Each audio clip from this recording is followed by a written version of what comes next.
Cet après-midi, deux présentations et une table ronde avant la conclusion des associations qui nous accueillent. Donc pour commencer, Michael Fayot, qui est à mes côtés, du bureau d'études Urbasens, qui va nous parler de la prise en compte des aléas climatiques dans les stratégies d'aménagement.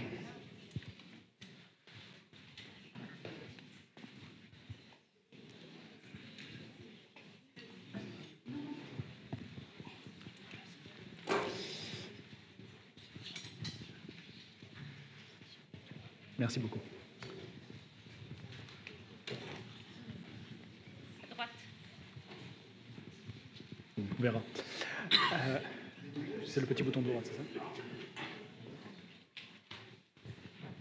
Ouais. Ok. Merci, c'est parfait. Merci beaucoup. Merci de votre invitation. Peut-être s'approcher un peu du micro. Hop, voilà. Je vous avoue que ce matin, c'était assez, au niveau émotionnel, je ne sais pas comment vous l'avez senti, mais il y a eu des hauts et il y a eu des bas. Et en particulier, les 4 semaines consécutives à 40 degrés m'ont un peu fait froid dans le dos. Je me suis aperçu que mon aîné aurait 60 ans en 2072, et je ne suis peut-être même pas à l'abri de le voir. Donc, j'arrive avec une bonne nouvelle. Quelque chose qui, en 2015-2016, n'était pas possible, est devenu possible. En lien au végétal. Il se trouve que je suis l'heureux chef d'entreprise de Urbasens, qui aujourd'hui rassemble bientôt 25 personnes, autour d'une proposition qui consiste à augmenter les budgets de plantation de l'ordre de 10%, avec comme contrepartie d'avoir à peu près en temps continu, de façon courante, un besoin en arrosage, une évaluation de l'arrosage réalisé et l'information de savoir où sont les racines dans le sol. Est-ce qu'elles sont dans la motte, à l'extérieur de la motte, en profondeur? J'aime autant vous dire qu'en 2016, quand on est arrivé avec ça comme proposition, on nous a dit « mais mon brave monsieur, mettre plus 10% dans un budget qui est déjà serré de partout, on arrive à la fin des opérations, il n'y a plus jamais l'euro pour quoi que ce soit, vous ne croyez quand même pas qu'on va rajouter 10% de budget pour votre gadget ?»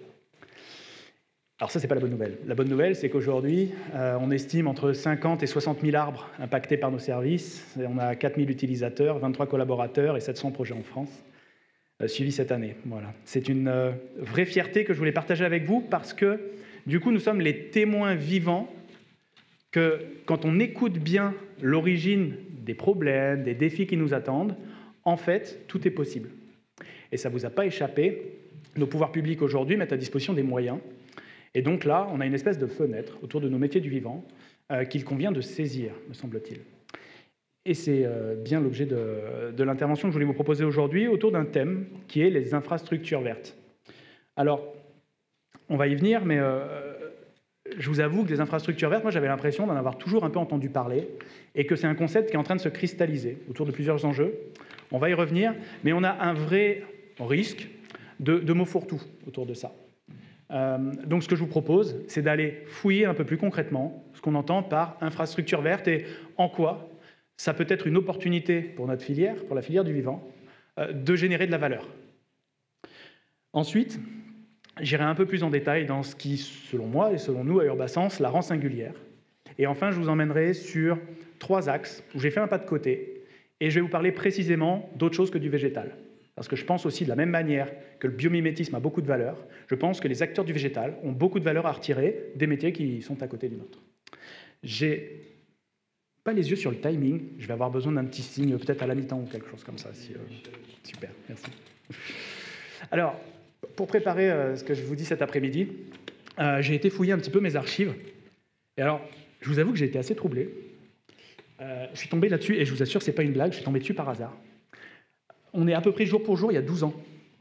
Et il y a 12 ans, Paysage Actualité, qui était ma lecture du moment, titré, en tout cas dans ces lignes, on retrouvait des discussions entre la ministre du moment et la profession, avec des mots-clés infiniment d'actualité, l'infrastructure verte, le rôle de la nature en ville.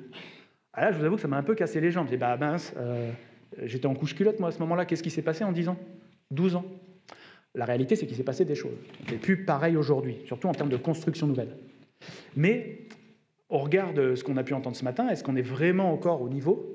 Est-ce qu'on délivre encore l'infrastructure verte qu'il faut pour nos villes? Et je ne parle pas de 2072, là, je parle de tout de suite, dans 5 ans, dans 10 ans? Pas sûr. Il en manque encore des morceaux. Autre point de vigilance que je voulais soulever avant de démarrer. Ne croyez pas que les acteurs du vivant sont les seuls intéressés par cette histoire d'infrastructure verte. Ça serait erroné.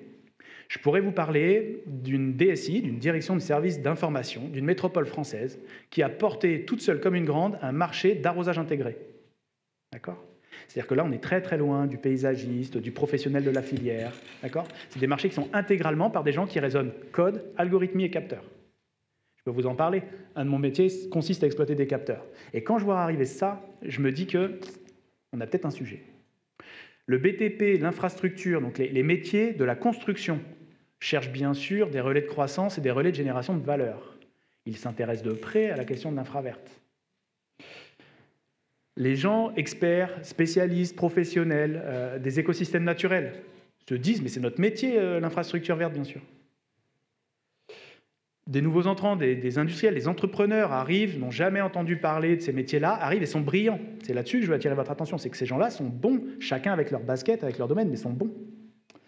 Et enfin, la filière du paysage, qui, c'est un avis personnel que je pense partager, est la plus légitime pour aller chercher, impacter cette notion d'infrastructure verte.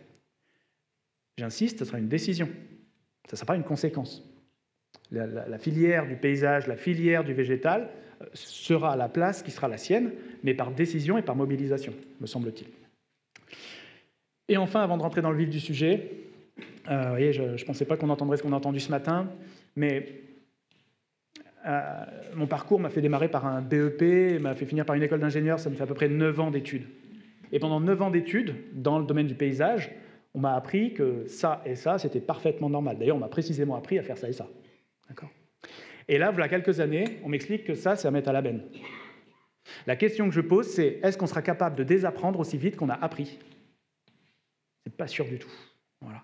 Donc, vous allez voir, quand j'ai été chercher dans d'autres secteurs, j'ai été me questionner sur justement cette vitesse de mouvement, cette vitesse de changement, comment on peut la susciter. Mais je vous invite à réfléchir à cette question-là.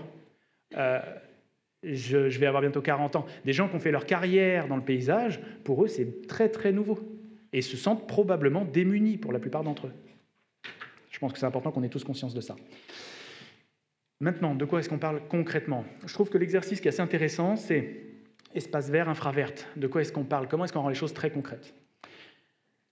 Alors, pour le dire d'une phrase assez simpliste, une infraverte, c'est des espaces verts auxquels on a affecté une responsabilité technique. D'accord ? Quand on dit des espaces verts vont permettre de limiter les inondations en gérant les eaux pluviales, c'est précisément qu'on en a fait une infraverte. Quand on dit je vais rafraîchir la ville, c'est précisément qu'on confie une responsabilité technique. Alors soit on s'en contente en disant ça marche, ça fait de l'ombre et c'est cool, soit on dit à partir de 40 degrés, on sera en capacité de décréter les pics de chaleur. Ce n'est pas tout à fait la même démarche.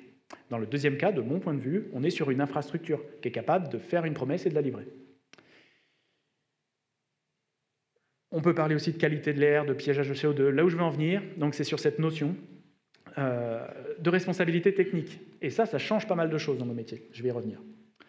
Donc ici, on a une image qui devient de plus en plus célèbre. Donc on est sur la gestion de l'eau, la prévention des inondations, mais aussi la reconstitution de cycles courts de l'eau en milieu urbain. Ici, on a l'effet rafraîchissant. Très bien, c'est vrai. Les végétaux ont un pouvoir rafraîchissant en ville. De combien? Jusqu'à quelle température ou jusqu'à quel régime hydrique? Est-ce que c'est vrai sur des élévations brutales de température ou est-ce que c'est vrai globalement en moyenne? Il va falloir répondre à toutes ces questions si c'est une vraie infrastructure.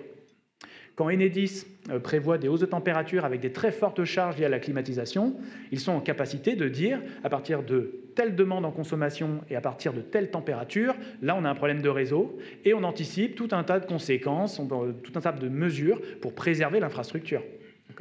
Aujourd'hui, avec le végétal, on n'en est pas aujourd'hui encore capable. Là, je vais vous parler d'exemples qui nous ont concernés à Urbasense d'un peu plus près. Ici, vous avez le cas de la mesure microdendrométrique. Donc ça, c'est la mesure de la microdéformation des branches quand votre végétal se développe. Il se trouve qu'il a une microvariation du diamètre des branches entre le jour et la nuit, et ceci est lié à l'intermittence de la photosynthèse. Ça, c'est des phénomènes qui sont connus depuis longtemps. Et ce qui est intéressant en milieu urbain, c'est que ça nous permet de vérifier s'il y a un stress et s'il y a bien une activité physiologique liée à ce végétal.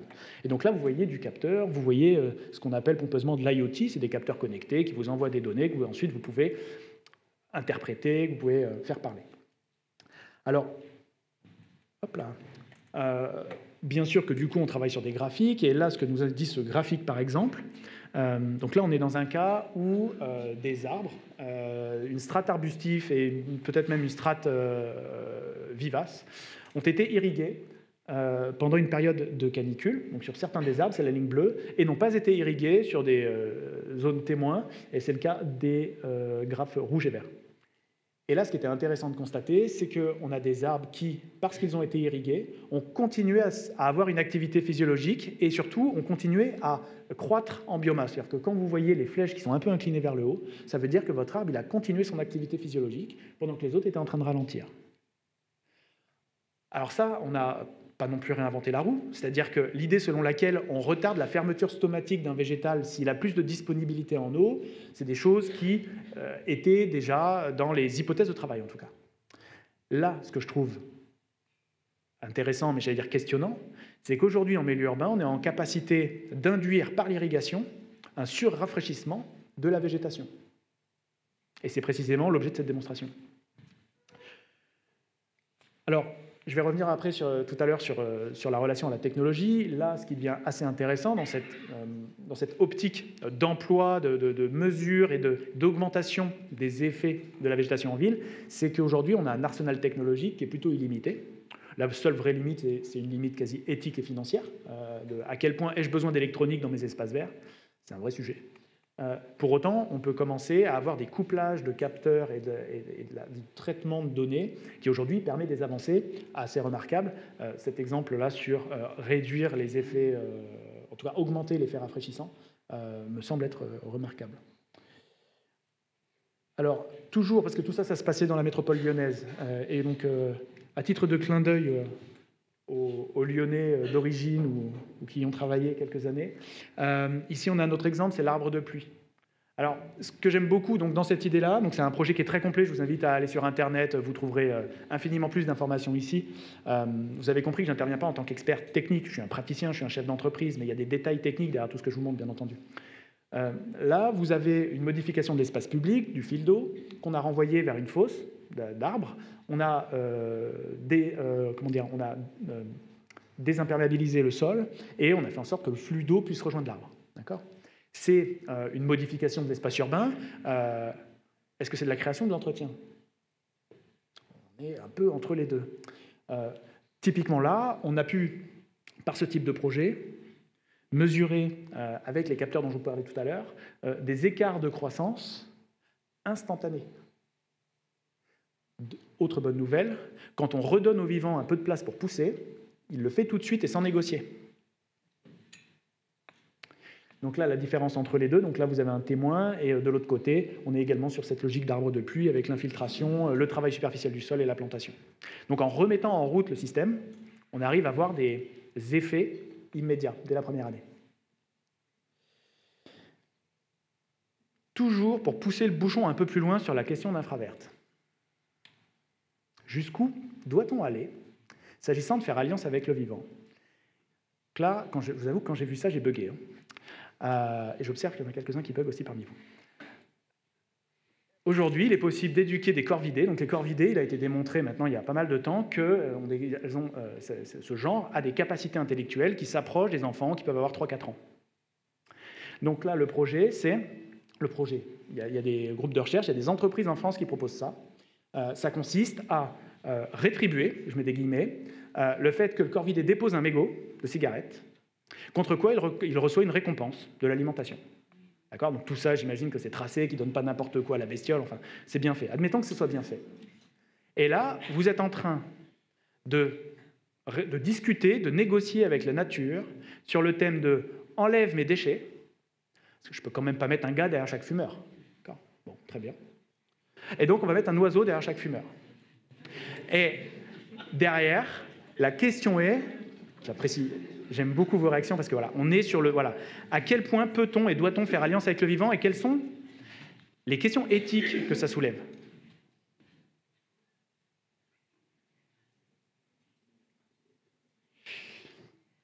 J'en viens à une proposition de définition.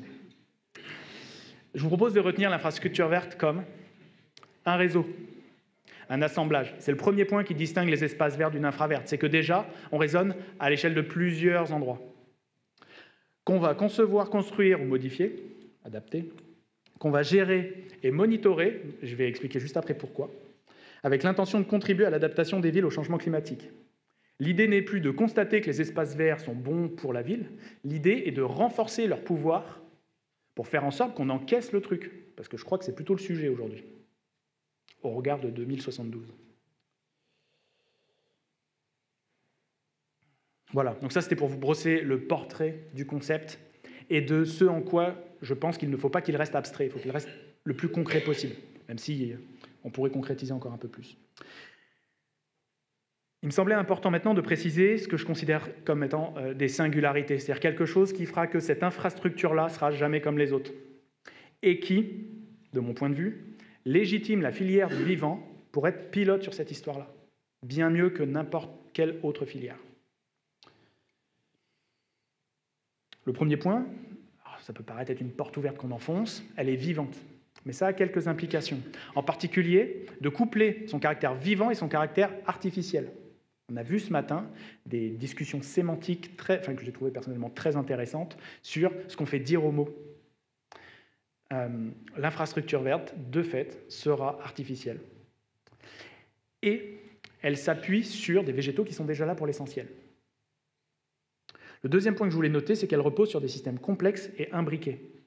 Alors là, je vous renvoie à une notion qui me passionne à titre personnel, qui sont les signes noirs, qui ont été pas mal théorisés par un monsieur qui s'appelle Nicolas Taleb. Les signes noirs, c'est assez simple. En définitive, c'est assez simple. C'est quand vous avez des systèmes complexes, souvent très liés au vivant, bien sûr, vous avez ce qu'on appelle des émergences, c'est-à-dire des choses qui ne sont pas prévues, qui vont retourner la table, et qu'après coup, on estime comme évidentes a posteriori, expliquées, explicables a posteriori. D'accord ? Alors, vous en connaissez tous les jours. Hein. Le Covid est un signe noir. Le chancre coloré du platane est un signe noir. D'accord ? Parce qu'il faut se mettre à l'échelle des arbres. À l'échelle des arbres, on parle de la tenue d'une espèce sur un continent en quelques générations. Donc cette notion de signe noir est très très liée au fait que nos infrastructures vertes seront un système complexe, et en réalité, ce seront l'imbrication de plusieurs systèmes complexes. Ce matin, je me souviens d'une très intéressante intervention au sujet du sol et du rôle du sol. Le sol est un système en tant que tel. Le végétal, dans son mode de fonctionnement. Le fil d'eau, voilà, je ne vais pas vous en faire une liste non exhaustive, vous avez compris le message. On est en train de gérer des systèmes. Et enfin, alors oui, elle est technique, oui, elle va servir avec des capteurs à prouver qu'on a épuré l'air, très bien, mais ça serait une grossière erreur que de ne pas le voir, elle est culturelle, donc politique. Donc, Madame Michu aura un avis, et son avis comptera plus que celle du technicien.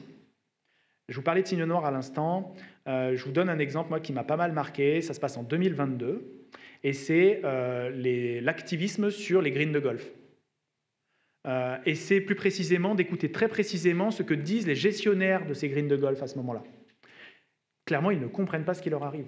Parce qu'ils disent on a toujours suivi les règles, on a toujours suivi la réglementation. D'accord ? Et or, ce que nous disent ce qui se passe à ce moment-là, c'est que suivre les règles ne permet plus d'avoir un consensus social. Là aussi, je pense que c'est important de l'intégrer comme une donnée d'entrée. J'y reviendrai, mais de mon point de vue, ça nous donne une obligation de pédagogie qui n'est pas du tout anodine. Je vous ai listé quelques conséquences que je propose de lister un peu rapidement de ces trois singularités. 1, le déjà là est le principal actif. C'est-à-dire que, alors on entend souvent des gestionnaires du patrimoine arboré nous dire que plutôt que de faire tourner des compteurs à plantation, on pourrait commencer par mieux préserver l'existant. Ça revient à peu près à dire ça dans la logique d'infrastructure verte, mais on est à peu près là. La seule chose pour laquelle on doit miser sur les 20 prochaines années, c'est les arbres qu'on a déjà, puisqu'il faudra de toute façon 20 ans pour avoir un équivalent en 20 ans. Qu'est-ce que je dis ? Frédéric, on parlait tout à l'heure plutôt de 30 ou 40 ans. Donc de toute façon, le déjà là est clé, est critique dans notre histoire. Son financement doit s'hybrider. On parlait ce matin de convergence d'intérêts, j'y reviens aussi juste après, entre le privé et le public. Quel est le sens, je vais revenir après, mais création-entretien. Création-entretien, dans le milieu naturel, ça n'existe pas vraiment.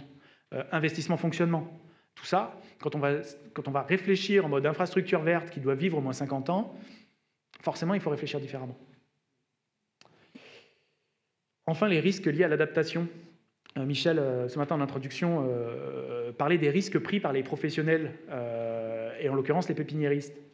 Moi, ma thèse, c'est que ces risques-là, il ne faut absolument pas que ce soit le secteur privé seul qui les porte, ça n'aurait aucun sens. Ça n'aurait aucun sens. On sait qu'il va y avoir des risques pris, on sait qu'on voyage dans l'incertitude, on l'a bien compris ce matin. Et du coup, il faut absolument que le sujet du partage de ces risques soit posé. Je l'évoquais juste à l'instant, la distinction création-entretien n'a pas de sens dès lors qu'on raisonne à l'échelle d'une infrastructure, à l'échelle de 50-60 ans. La distinction création-entretien, je me suis posé dessus 2 minutes parce que du coup, ça m'a un peu fait plop. Je me suis dit, mais c'est quoi, en vrai, c'est quoi, d'où vient ce truc où à un moment on crée un jardin et ensuite on l'entretient? Aussi longtemps que j'ai été fouillé dans l'art des jardins ou la pratique du jardin, c'est très très lié à la construction. C'est en fait un héritage direct de la logique de la construction qui est venue impacter nos métiers. Et donc aujourd'hui, on crée des espaces verts, on crée des jardins parce qu'on crée du bâti, des infrastructures et des routes. Donc cette logique-là, elle est héritée directement de cette logique-là, me semble-t-il. Donc je pense que de la confusion entre la création et l'entretien aurait beaucoup de valeur pour notre filière. La convergence d'intérêts entre l'espace privé et l'espace public est importante. Tout à l'heure, Jean-Marc nous en a parlé. Il y a clairement sur la question du financement des intérêts croisés aujourd'hui.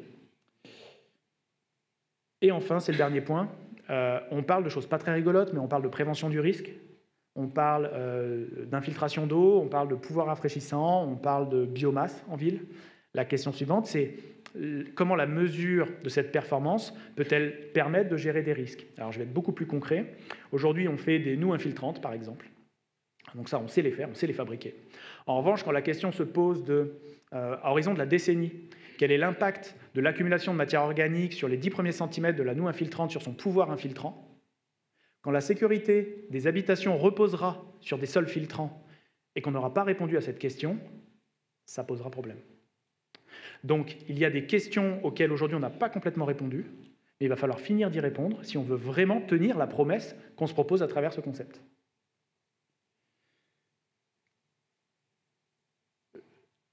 Ça va ? J'en viens maintenant alors j'ai appelé ça axe stratégique, parce que le thème là, de mon intervention, c'était les stratégies. Mais vous allez comprendre que j'ai été chercher dans d'autres métiers, qui n'ont parfois rien à voir avec le nôtre, des idées, ne serait-ce que pour s'inspirer, et ne serait-ce que pour aller chercher notre coup d'après. Parce qu'on a tous bien compris ici que les 30 prochaines années n'auront pas grand-chose à voir avec les 30 dernières. Alors, un des premiers trucs sur lesquels je me suis penché, et ça a été expliqué aussi ce matin, c'est l'incertitude. Et quand on va un peu plus loin encore, c'est avancer en faisant des projets avec des incertitudes à 10 ans, à 20 ans, mais avec des décisions à prendre tout de suite qui concernent dans 20 ans ou dans 30 ans. Mais ça, vous avez de quoi rendre quelqu'un fou, en réalité, quand on y pense. C'est-à-dire que vous devez prendre des décisions impliquantes pour le futur sans vraiment savoir comment ce futur va pouvoir se dérouler. Et j'en ai parlé avec un ami qui travaille dans le domaine du logiciel, du code, pas du tout dans nos métiers.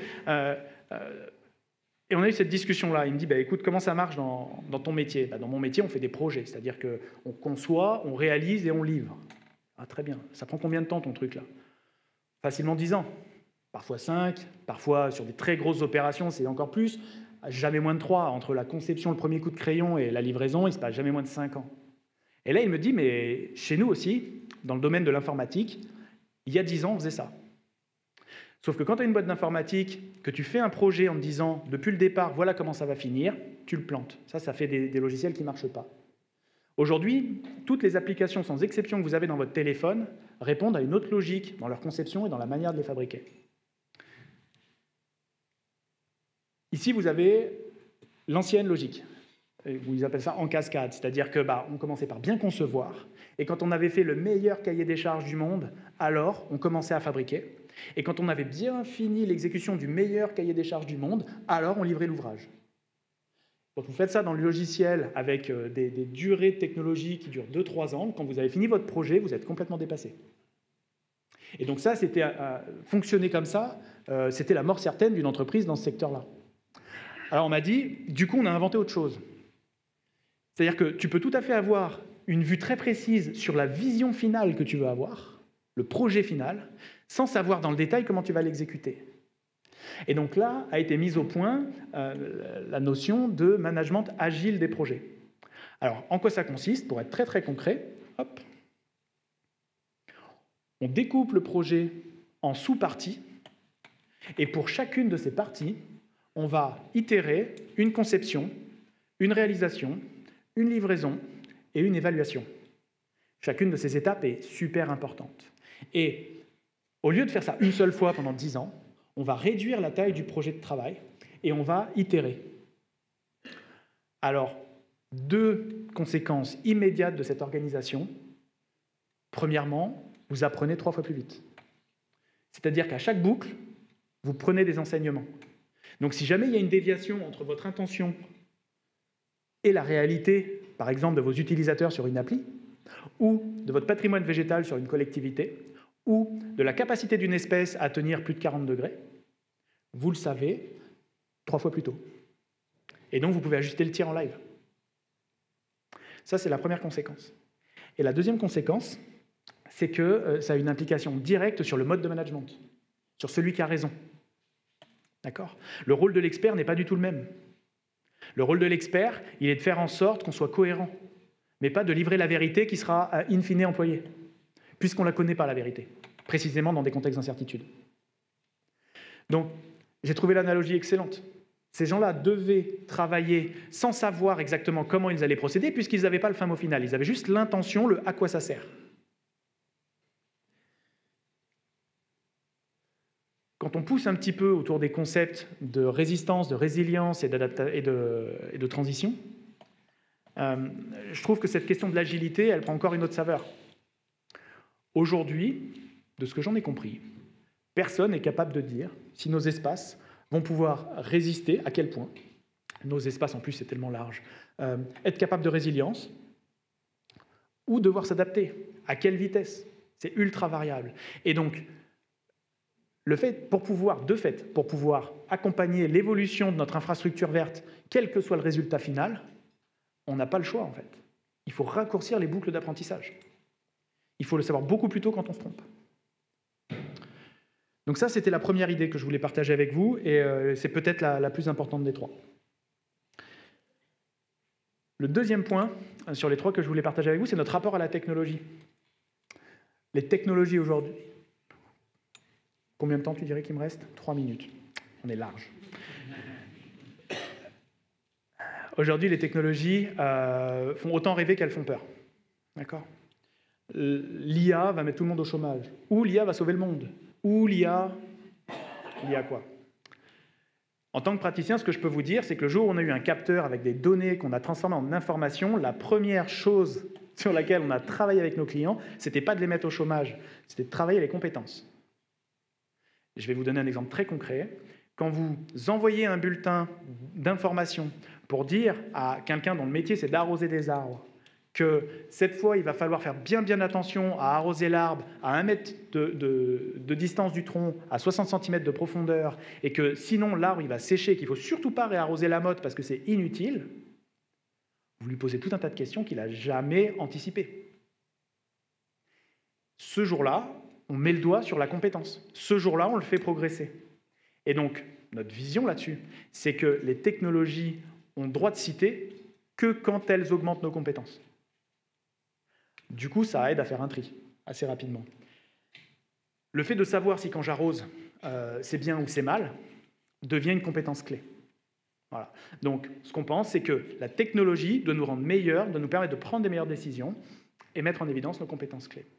Je voulais faire un clin d'œil, tous les amateurs des beaux avions, et aussi à ce qu'on appelle l'effet Concorde, quelque chose qui, pendant 20 ans, a représenté le progrès. On pouvait aller à New York en 2 heures. Est-ce que vous pouvez lever la main, ceux qui ont déjà joué au moins une fois avec ChatGPT? D'accord ? L'IA générative, sa capacité à... Donc on a plus de la moitié de la salle. Plus de la moitié. L'IA générative, en ses capacités de création, est assez magique. Mais c'est aussi un gouffre en termes d'énergie, de ressources. La question est-ce que ce n'est pas le Concorde d'aujourd'hui ? C'est une question que je vous soumets dans notre rapport aux technologies. Et enfin, le dernier point, et ce sera ma conclusion. Imaginez un petit peu une discussion dans laquelle on demande à monsieur le maire d'augmenter de 50% le budget des espaces verts l'année prochaine. Hérésie. Hérésie. Frédéric nous l'a dit tout à l'heure, pas question de monter le budget des espaces verts. C'est aujourd'hui le logiciel. Comment est-ce qu'on peut faire pour impacter massivement les leviers de prise de décision de nos décideurs ? Dans les années 70-80, quelqu'un a travaillé sur cette question-là, et il s'appelle Overton. Je le connais grâce à un monsieur qui s'appelle Arthur Keller, qui a une phrase, donc là aussi je vous invite vraiment à prendre connaissance de ses conférences, il a une phrase, il dit « Nous avons besoin de toutes les radicalités ». Au départ, je n'ai pas bien compris sa phrase. Nous avons besoin de toutes les radicalités. Et il exprime ça de la manière, schématisée comme ça, en partant du principe que pour avoir une viabilité politique, une idée doit se trouver dans le champ du raisonnable et populaire. Et je vais vous donner une illustration assez simple en fait de ce concept. Il y a quelque chose comme 20 ans, être végétarien, c'était quelque chose d'assez engagé déjà. Et puis, sont arrivés les véganes. Les véganes, beaucoup plus radicaux, d'accord ? On s'habille différemment, on a un mode de vie complètement différent. Et du coup, les véganes, en développant leurs pratiques, ont rendu quelqu'un de végétarien comme modéré. Et du coup, en est venu le flexitarien. Quel a été l'effet des véganes sur le mode d'alimentation ? Il a déplacé la fenêtre d'Oberton. C'est-à-dire qu'en exprimant des idées radicales, il a déplacé la normalité. Aujourd'hui, quelqu'un qui nous dit « je suis végétarien », on lui répond « mais tu manges des œufs ?»« Ah oui, je mange des œufs. »« Oh, c'était raisonnable. » D'accord ? Il y a 20 ans, ce n'était pas ça le mode de pensée. Cette fenêtre d'Oberton, je pense que nous devons nous en inspirer. Elle est à la clé des changements. Et ce que nous dit Overton, c'est ça aussi. Attention, ça va dans les deux sens. Monsieur le maire, vous devez augmenter de 50% votre budget d'espace vert parce qu'on en fait des infrastructures vertes qui vont sauver la ville dans 50 ans, peut tout à fait s'opposer à monsieur le maire, il faut diviser par 2 le budget d'espace vert parce qu'il faut pouvoir payer des infrastructures qui vont nous permettre de climatiser la ville. D'accord ? Donc là aussi, il y a des choix derrière ça. Et en conclusion, du coup, quand on tire ce fil-là, on s'aperçoit que la recherche d'un consensus indispensable est en fait une erreur. Chercher le consensus, chercher à avoir une espèce de moyenne des opinions est en fait une erreur. Nous avons un intérêt à être pas d'accord dès lors qu'on sert tous la même cause, d'accord ? Dès lors qu'on cherche à positionner le vivant, on a des intérêts collectifs à ce qu'il y en ait qui soient beaucoup plus radicaux que d'autres pour déplacer la fenêtre d'Oberton. De l'agilité pour décider en temps d'incertitude, dompter les technologies et gérer la psychologie sociale autour de la fenêtre d'Oberton. Ce sont mes 3 recommandations pour nous permettre une infrastructure verte qui fera la différence. Merci beaucoup.